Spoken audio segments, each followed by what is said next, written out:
What's going on, people? CP3 live from the lab. Psych. CP3 on location, out and about doing things. Unfortunately, it's going to be no Sports on the Hill podcast tonight. Got a lot of things going on, as I've told you over the past few weeks. Things are relocating and setting up things for the new season coming up. But as always, since we didn't go on last Monday, I'm definitely going to come on this week because we had some Redskins football on Thursday. I didn't get a chance to do the post-game live, so we're going to have Dujunnea coming in shortly talking Redskins preseason, break down the game that was, and talk about the upcoming game, and see what's going on in Redskins Nation, and just get a little bit of Redskins information out there since we haven't really talked about them that much since we did our show on Thursday, which I hope y'all checked out when Robbie and myself did some play-by-play for the first few series of the starters for the team. So you can always go back on the website and check that out, SportsOTHP.com. And I'm going to go ahead and bring on Dujunnea now so we can get this thing underway and talk some Redskins. Let's see how this signal going to work today. But we all know the Redskins took the loss. I actually didn't get a chance to see the fourth quarter. When I stopped watching, it was 13-all. I see they lost 23-13, and I understand it was a special teams touchdown, and that cost the team. And some folks been up in arms about the special teams or whatever, saying they, they're going to suck or whatever. But you got to remember, these are a whole bunch of players that they're trying to find positions for to see if they can play special teams. All the times they don't look good, but they're looking at players individually to see how they do their job. So we saw last week punt return for touchdown, but that doesn't necessarily mean the special team is going to suck throughout the season. This is when they're supposed to do these things because they have to weed out the folks that's not going to make the team. So I'm not going to say the special teams is going to suck, but you got to think about it. You got a new coordinator. You got new players coming in. You have players leave. So there's going to be some flux in the preseason games. But you hope that it's only in preseason and it's not during the regular season. So this is when you want those mistakes to happen, not during the regular season when it can cost you big time. Yeah, Dujunnea, I tried to accept the invite, and for some reason it wouldn't come through. I'm going to try to send it again and see what happens. Having some technical difficulties here. See if it's going to let them come on this time. Appreciate y'all checking us out. It's a couple of days after the game, but, got a lot of things happening with True Radio Network and Sports on the Hill podcast. So, unfortunately, I couldn't do the post-game Thursday night, but we definitely going to talk about it and all the other news that's been coming out. As everyone has probably seen, Case Keenum looks as probable the number one starter with Colt McCoy, still not healthy to, be out there. Also saw a report that Darius Geis will be playing against Atlanta. We originally had heard that he wouldn't play any preseason because they was being precautious with him because of the hamstring pull earlier and coming off the ACL sprain from last year. But apparently they want to see what he got. I'm not sure I'm too keen about being on turf and him coming back. But if they feel he's healthy enough to come back, then I'm all for it. Hey, Dujunnea, every time you send an invite, I send to bring you on and they say it declines. I don't know if we having some technical difficulties that is not letting you come on. I don't know what's going on. Hopefully it's not my feed because I am on restriction right now. Oh, there we go. Dujunnea, what's going on, my man? Long time no talk, bro. What's going on? Nothing much, man. Just working hard and staying after it.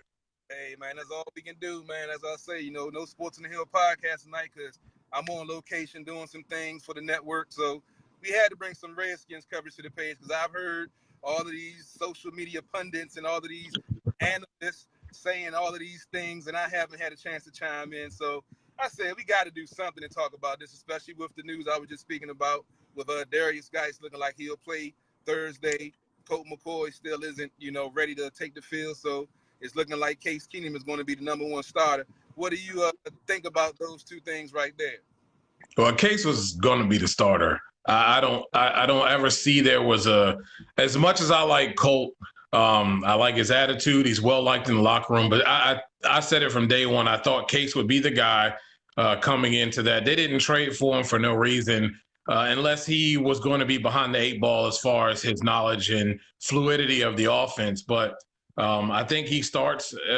Case is that guy, and of course Colt will probably be the third. I would think he would be the third guy in that rotation, being that he's still not 100% healthy. Now that doesn't mean we know how this team works, so it doesn't mean that history serves it that somebody gets injured and he doesn't get an opportunity to play.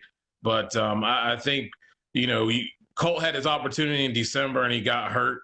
And it's unfortunate. The guy's had a pretty rough career, throughout, whether it's injuries, the concussions, due to, poor, concussion protocol. He's just had some misfortunes, and it's unfortunate. And I think he lost it in December. And, unless Case came in and stunk up the joint, I figured that would be the guy who would start. And then, however you lay it out from there is whoever's going to be the backups. But I think that's your starter for day one. And the guy stuff, man, this guy's been ready. Look, they're not trying to rough him up and get him all. They want him to come along properly, be comfortable. AP talked about that, his comfortability and what he's kind of been telling him as far as what he went through. So that all those things are important. And the Redskins know what they have in Geis, and they don't want to ruin that and ruin his ability to be available for the season at any point. So that, I think it's nothing but precautionary. There was no big alarms and nothing to be worried about. He was going to play. I wouldn't care if he didn't touch the field at all in preseason, in my opinion. Let him come out in the Eagles. If you want to go out there and let him get hit a little bit, I get it.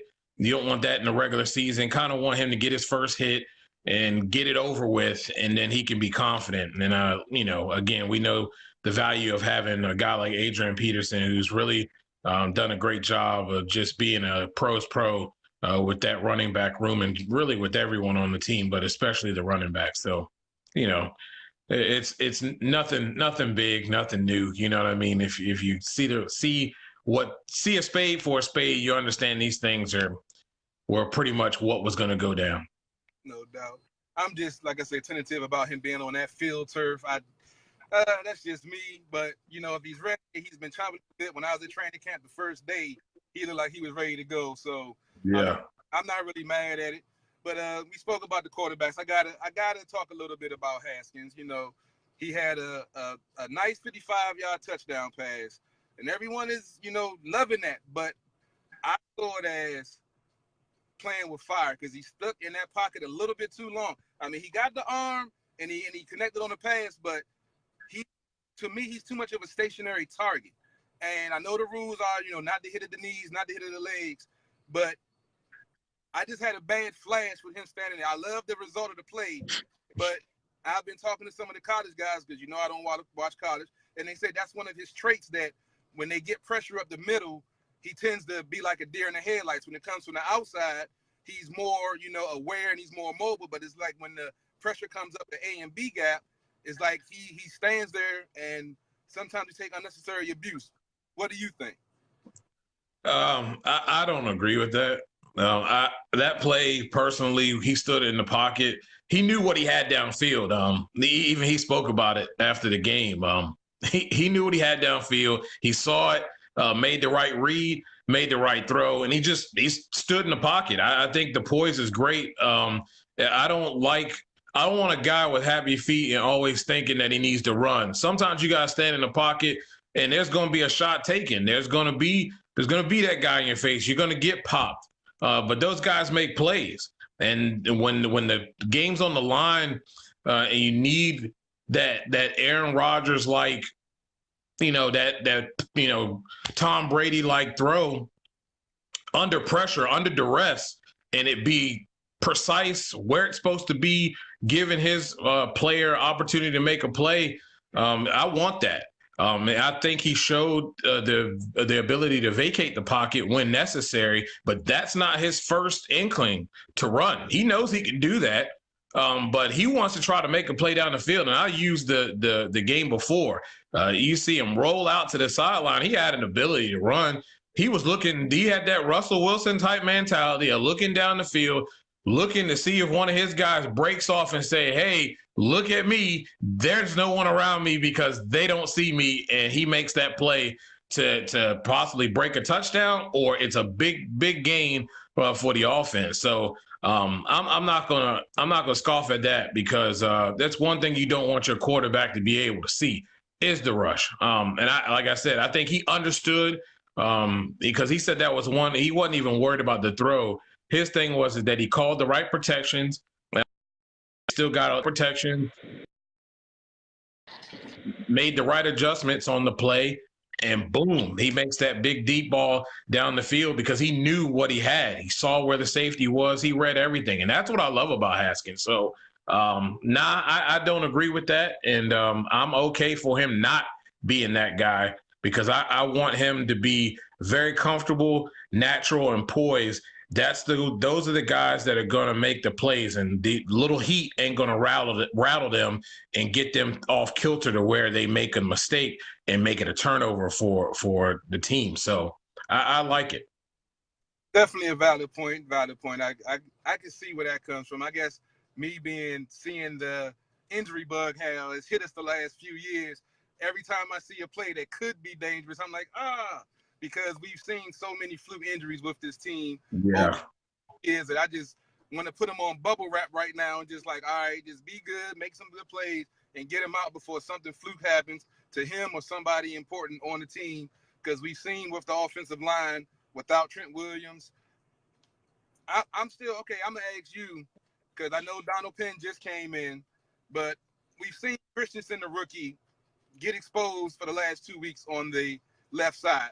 Are we going to see Donald Penn with the first team this week, or are we still going to see Christensen on that left tackle and not really knowing what his left side is going to be?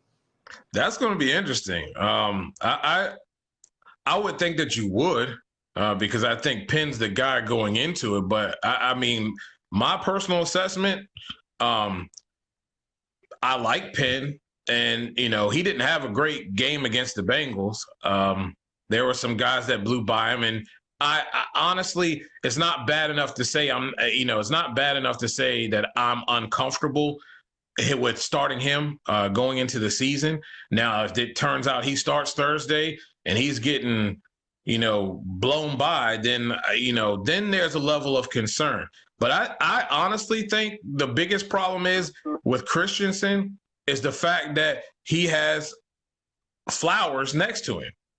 I mean, and look, Flowers is trying to learn a position from another position that he didn't play very well.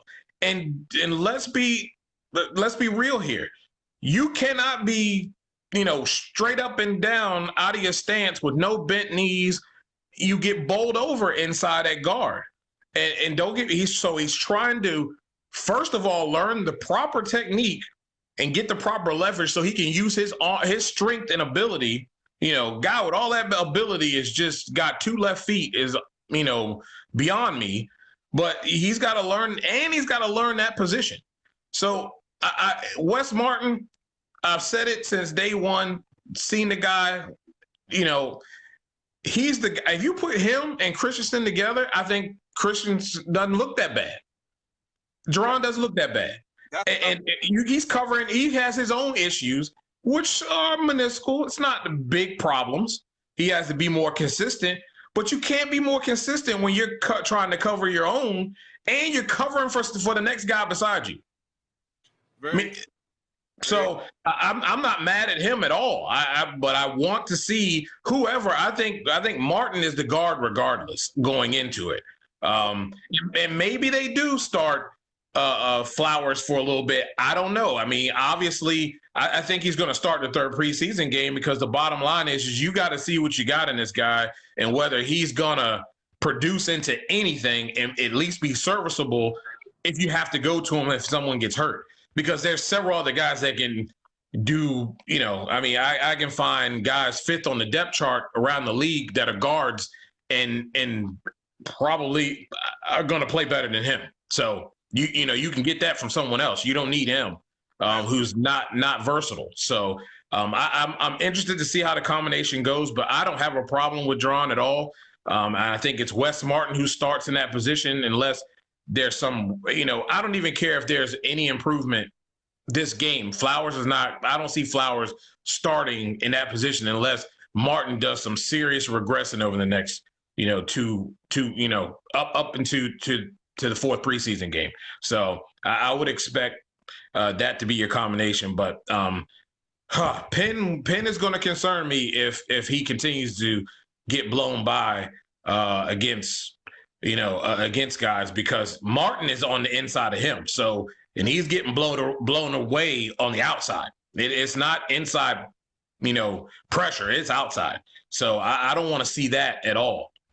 So we'll see, man. But I hope that Payne starts. But if you ask me who starts, I couldn't tell you, because there's been 50 billion combinations they've thrown out there trying to see what works, who works well together, and what they have in some of these guys. Jay loves the versatility in his offensive line, so you'll find guys playing in guard, center, on either side, in the interior a lot. So that combination hasn't been the same either.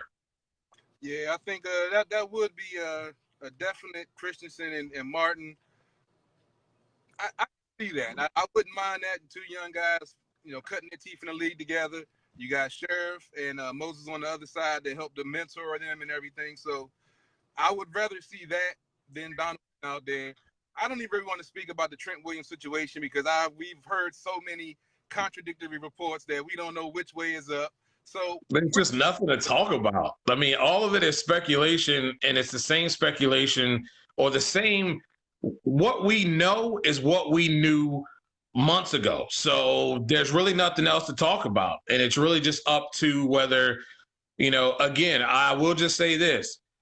All these people saying that Trent had leverage from the jump was a joke. Trent never had leverage. When you got 2 years on your contract, you don't have leverage. You're not AB. You're not a wide receiver. I don't care who you are. You don't have leverage.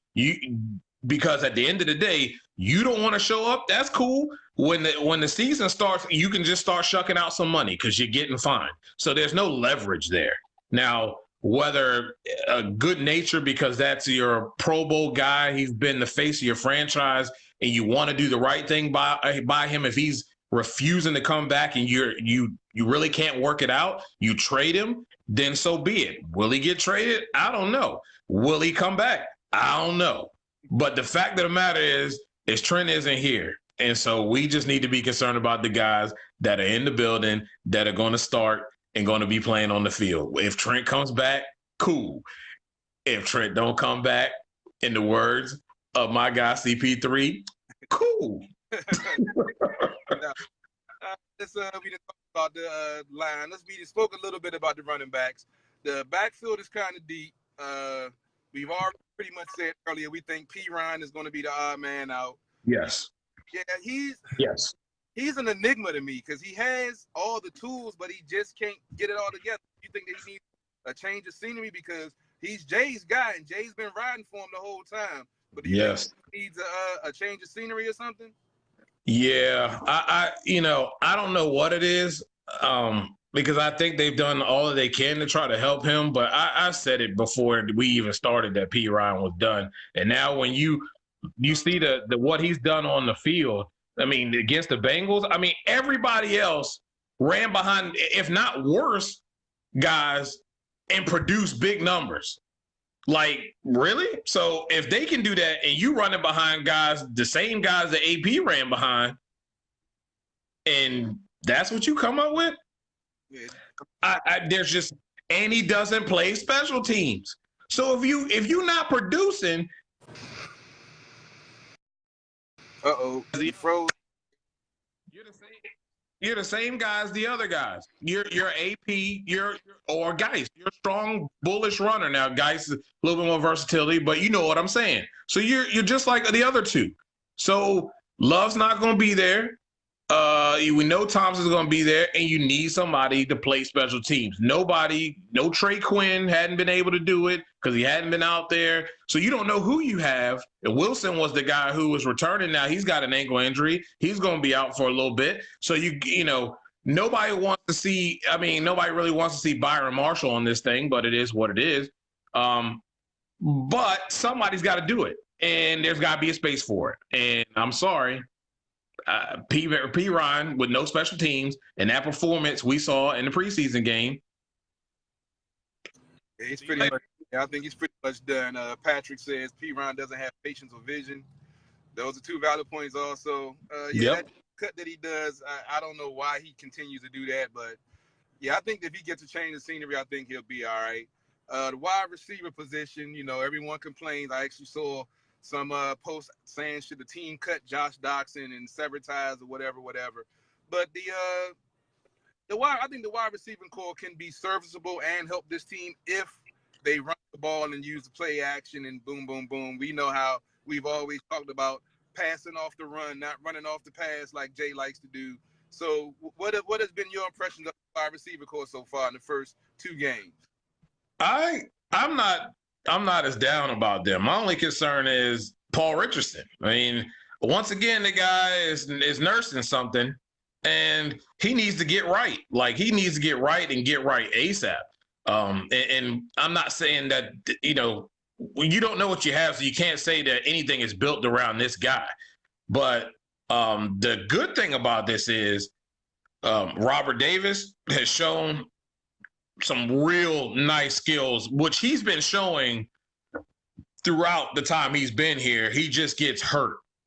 And this injury he's coming back from, he wasn't supposed to come back from that. So he has beat all odds. It was said that he wasn't coming back from it. And here he is, 2 touchdowns in the preseason. He looks really good. And I liked about him before is his blocking ability.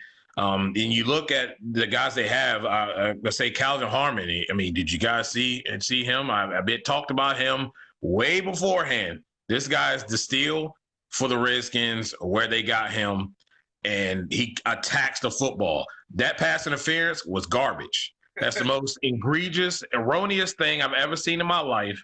And again, I'll just point back to an article I wrote several years ago about the fact that the officials can create all these new rules, but the bottom line is it's like every company has some type of quality assurance to perfect and to refine processes. They have to refine processes by stop clouding the rule book when you have rules in place that you just simply don't understand well, to create more effective calls. And they're not doing that. Did you actually hear the explanation the league gave about the explanation was garbage. Garbage. I went back and looked at the replay, and I didn't see him push off at any point. But no, he called the pass interference when he pushed off before he tried to go for the ball, and I didn't see it. No. How can a man who, dude didn't know where anything was? I don't even know if he knew he was actually, playing football at the time. He tried to run through Harmon. He wasn't even look back at the football, none of that.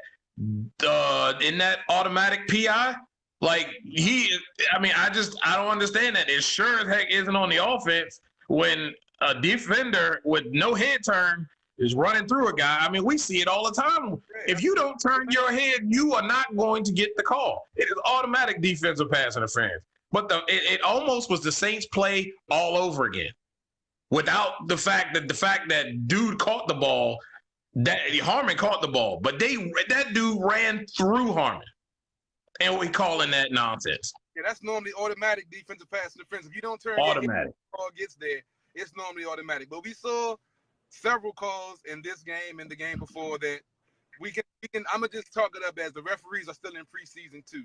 Hopefully they get their act together, because it was some head scratching calls in this game. All right, let's get to my favorite side of the ball, the defense. Now, the first half, I was loving it. Defense was getting to the quarterback, getting off the field on third down, causing turnovers. You had Nicholson with the 97-yard interception return after Payne got the deflection. These are all the things that we've talked about with this defense that we've been waiting for, chomping at the bit. Now we finally have, a few years of drafting players out of the SEC, strong defensive guys, work ethic, technically sound. And that first half was some beautiful defensive football. I didn't like the way the defense fell, even though it was the backups. I didn't like the way the defense fell off in the second half, but I loved everything I saw in the first half. What about you? That's aggressive. That's an aggression that hasn't been seen around here in a long time. You could see it in Jonathan Allen. The penalty he got, it was a penalty. But they were hungry. They were just ecstatic to be on the field. And what I like about it is it's something that had been preached when Greg Williams was here, is the flight to the ball. And I saw a lot of guys, every time the ball is out there, you see guys flying to the ball to make the tackle. It's group tackles. And that front seven is moving and grooving. Big, huge excitement for me to see, Josh Harvey Clemens perform the way he did. Stats don't show everything, but, he's in the right place at the right time, making sure tackles. And you can see the hard work that, he put in this offseason really paying off. Spoke to him during the offseason at one of his events. And, he was talking about the work that he's putting in. And we discussed, some things about the fact that he wants to be more than just a situational guy. He wants to be a starter. So you got to have that mentality. And when you take that mentality, you see it producing. I mean, he's done well since he's been here, but you see the progression. And this year you can see he's taking his game to another level. So I like that. And the backups are the backups. There's different combinations. I even think that they kind of change schemes as well. They go to a more, basic type thing. And if guys make plays, guys make plays. And main thing they're looking at is technique, tackling skills, those types of things. But I do like what they have in some backups and some guys that, can fill this roster out and can provide depth. And if they can keep a nice rotation of guys, I think the sky's the limit for this defense, and really he'll set the tone for this team. I think that's where it's going to be won, kind of old school Baltimore Ravens type win with defense. And if the offense comes up to speed and they make good plays and get points on the board, then, hey, that's great. But they're looking to win it and looking to create more opportunities for the offense. So I think you have to like that. And consistency has been the name of the game for the last couple of years. And again, it's just being consistent. And if they can provide that consistency, we know what they can do. Obviously, we saw that last year in the first 6 games of last year. So they're even more talented and a little deeper on that side of the ball. So that's going to be good. Going to be something to watch for sure. But I was excited. Definitely agree. Patrick was chiming in on the Harmon. We were talking about Kelvin Harmon. So he's a projected second round going into the draft. He felt the 6 was a head scratcher, but I'm not mad that we got him. Dude doesn't have 4.4 speed, but he attacks the ball. He's a beast. I cannot agree with anything you said right there. And he said same thing about JHC is showing he wants to start in spot. And that's what you want. You want hungry players that's not just settling for being on a team and to pick up a check every week.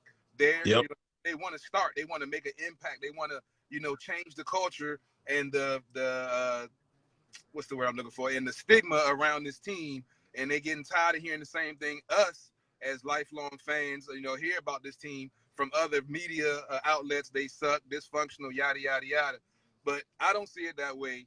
And I'm glad to see that this team is finally addressing, the issues that need to be had.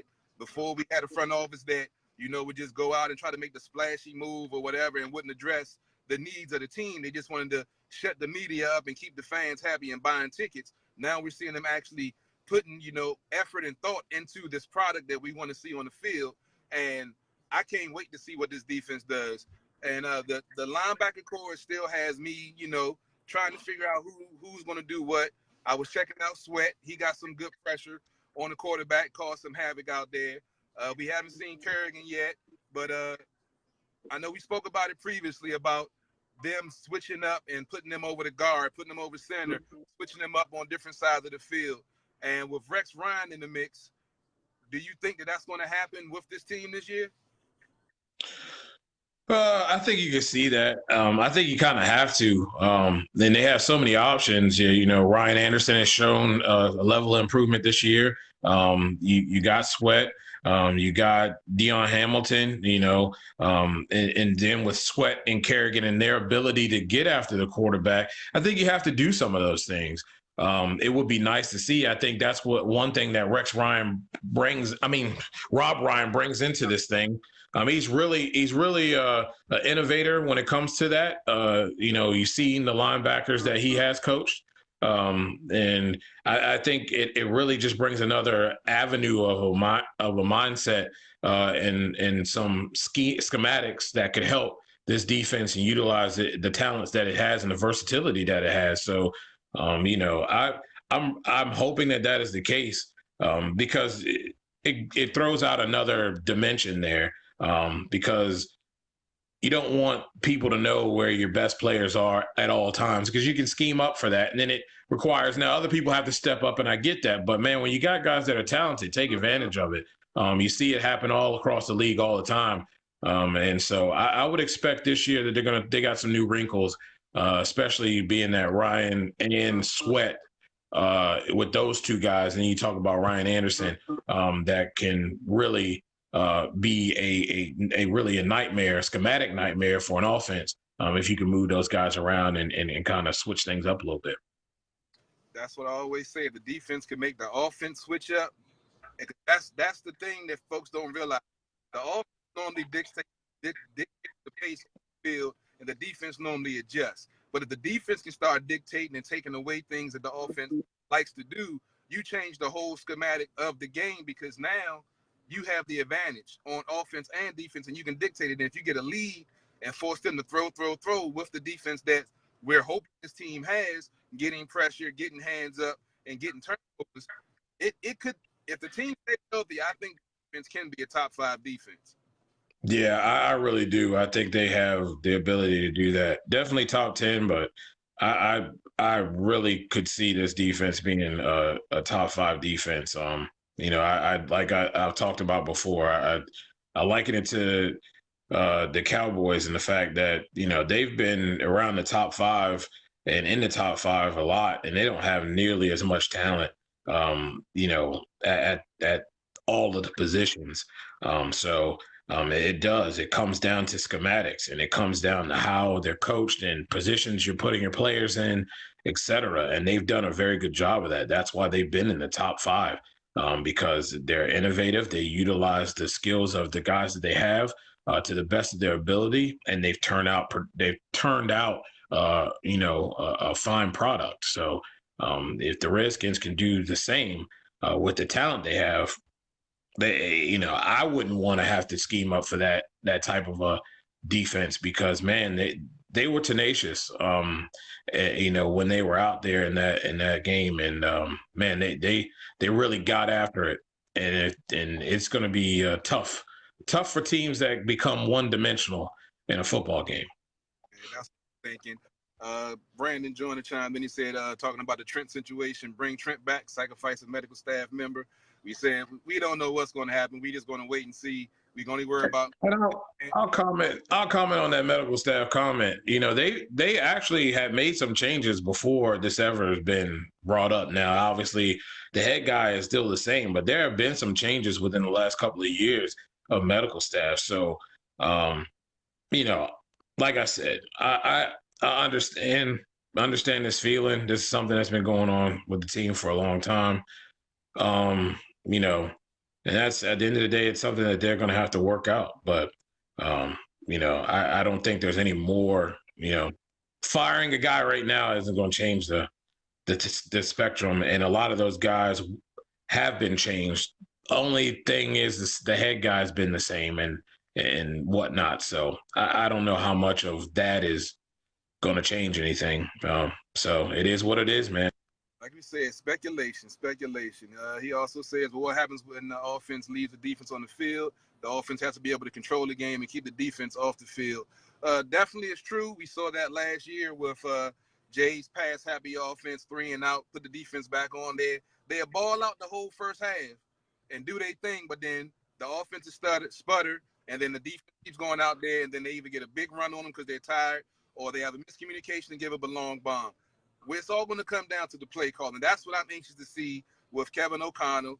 Are they going to let him call the plays, or is Jay going to have his influence on the play calling again? If they allow him, we've seen him in the preseason, a little bit of vanilla stuff. We've seen him move the pocket. We've seen him run the ball. We've seen 2-3 tight end sets, which we've been begging for with Jay. So if that happens, the offense is going to be able to produce. And if they don't, the defense goes out there in better situations and can maybe force a turnover, or with the talent that stays healthy, get that 3 and out and give the offense another chance, like we saw this past week when they, got all the way down to the red zone, but defense turned it over.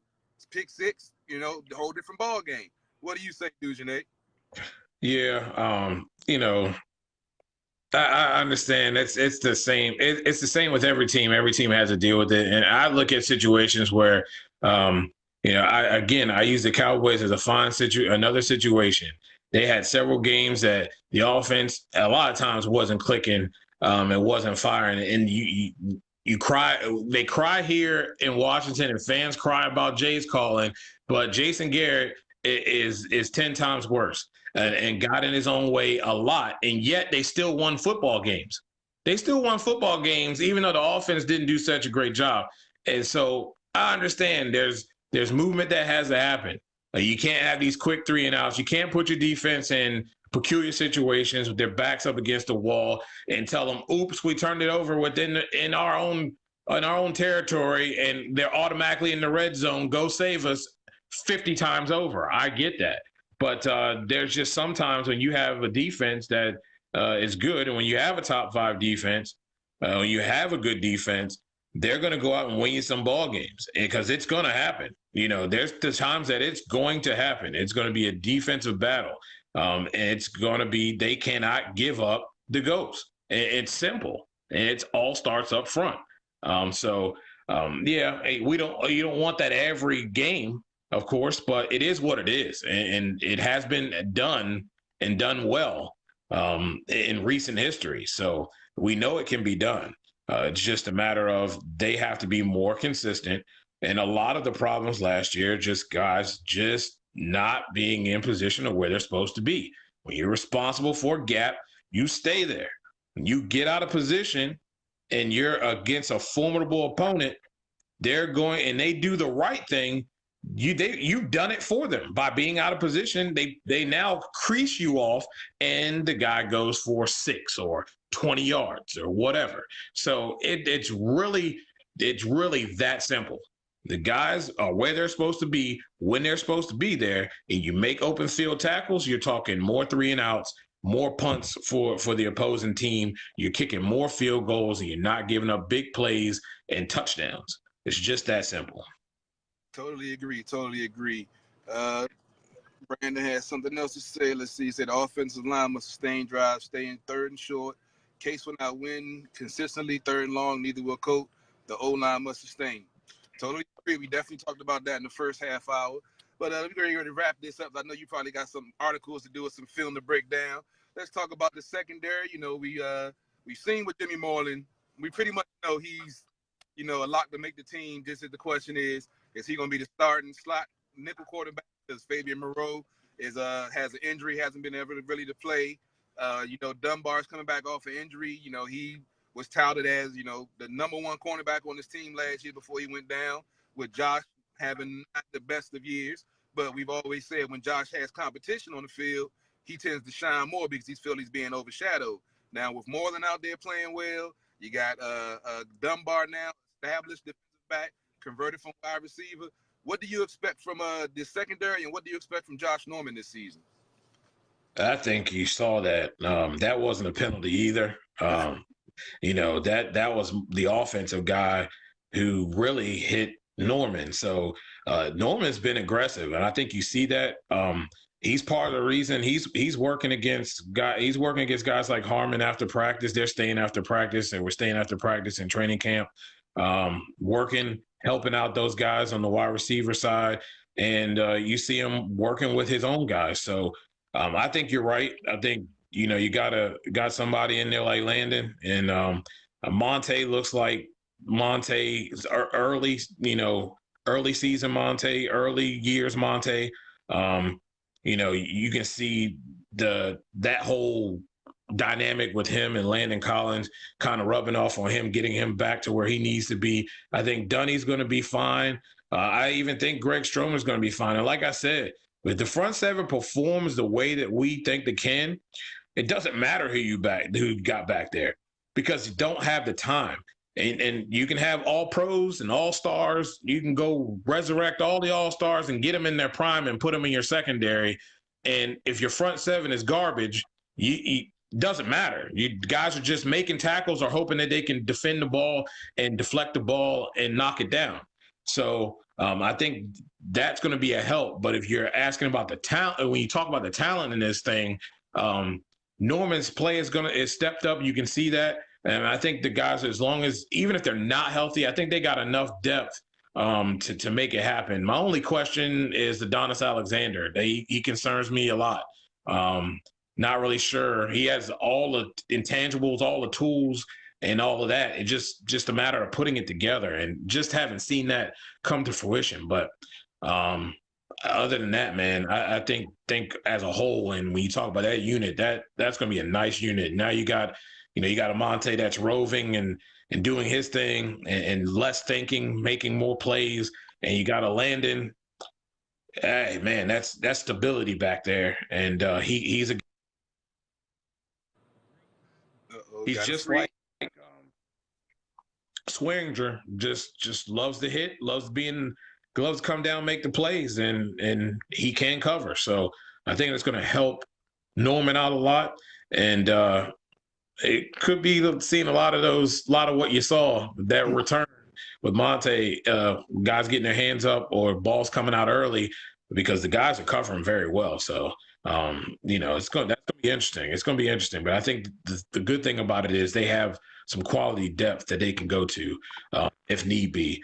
And that's going to be nice, because that's something that's been lacking, for the team as a whole, really, although they've been losing their starters and their backups. So, you're going to guys on the practice squad and on the street. So it's been difficult, but yeah, I think that's going to be nice for them. And I think the unit as a whole is just going to be fun to watch. Yeah, see, I forgot about Stroman. I forgot about Alexander. And then Brandon just mentioned DRC. I'm like, yep.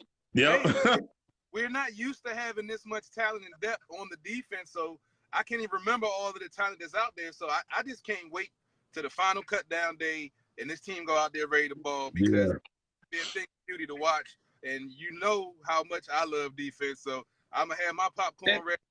And they're going to be stashing away guys on the practice squad again. You're going to find guys. You're going to find teams plucking away. It's been like that the last couple of years, and I said it when it first happened. When you got guys plucking from your practice squad, you're doing something right. And over the last couple of years, guys that, they couldn't necessarily get quick enough to put on their practice squad were plucked up by other teams. So, I don't see it being any different, man. I'm glad I'm not the dude that's got to make these cuts, because there's some talent. There's a lot of talent. And I think there's a lot of talent on both sides of the ball. I know people are concerned about that wide receiver core, but there's going to be some guys that I think they'll be able to keep all of those guys. I think guys like Quick and, might not be around.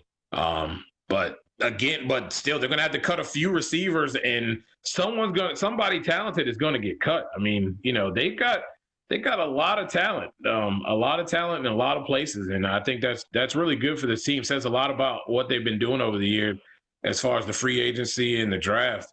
They've done an excellent job. So, I'm glad I'm not that dude, because it's a lot of talented people that's going to get cut. And more so on the defensive side of the ball. There's going to be some talented guys that are going to simply just hit the street. But I don't think they're going to be out of a job for long.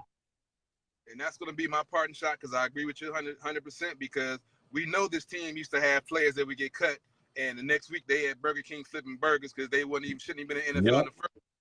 Now you have players that can't even make it to the practice squad because this team has been drafting better, making better decisions. And for all the folks that say fire Bruce Allen, yes, I'm going there. I've always said Bruce Allen has done a hell of a job here. Y'all can listen to that BS DC sports media that wants to hate on any and everything if the Redskins aren't winning the Super Bowl. Bruce Allen has basically saved this team from the Vinny Serrato era that almost screwed this team. So you can listen to that BS on 106.7 or whoever else y'all listen to, but you heard it from here from day one when Bruce Allen came in. I said he would fix this situation. The salary cap situation has been fixed. You got better talent. You got hungry players. And you got players that's actually making the squad and making the impact. So for all of y'all hashtag fire Bruce Allen, get a grip. Stop listening to the BS sports media. Tune in to Sports on the Hill podcast every Monday night from 7 to 9. Check out Dujunnea, his articles on SportsJourney, because that's where you get the real uncut sports knowledge and insight you get nowhere else. DC Sports Without the Politics is not just a catchphrase. It's not just a motto, baby. It's what we do. Dujunnea, let these folks know where they can find you, where they get that Redskins knowledge before we get up out of here. Well, you can follow me at everything, NotBland21, and articles on SportsJourney.com. You can also check out a colleague also over at Heavy.com, talking a lot of Redskins as well. So, lots of knowledge out there, guys, and lots of good stuff. I wouldn't go jumping off a bridge. Everything's cool, and it's going to be an interesting season. So hopefully they can produce to wins this season. I know the fans would really love that, to see what they saw in the first half of the season to be in a whole season. So we'll see what happens, but it's definitely going to be fun to watch, and it's getting better. It really is. There's a lot of talent in the building. So. No doubt, no doubt. Well, Dujunnea, I appreciate you taking the time. I know you got some work to do. Yes, sir.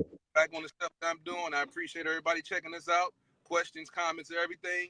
Make sure you check out Sports on the Hill podcast every Monday night. We'll also be doing a Thursday night show again. We'll do a play-by-play of the first half, the starters, however long they play, and then sit back and enjoy some Redskins football.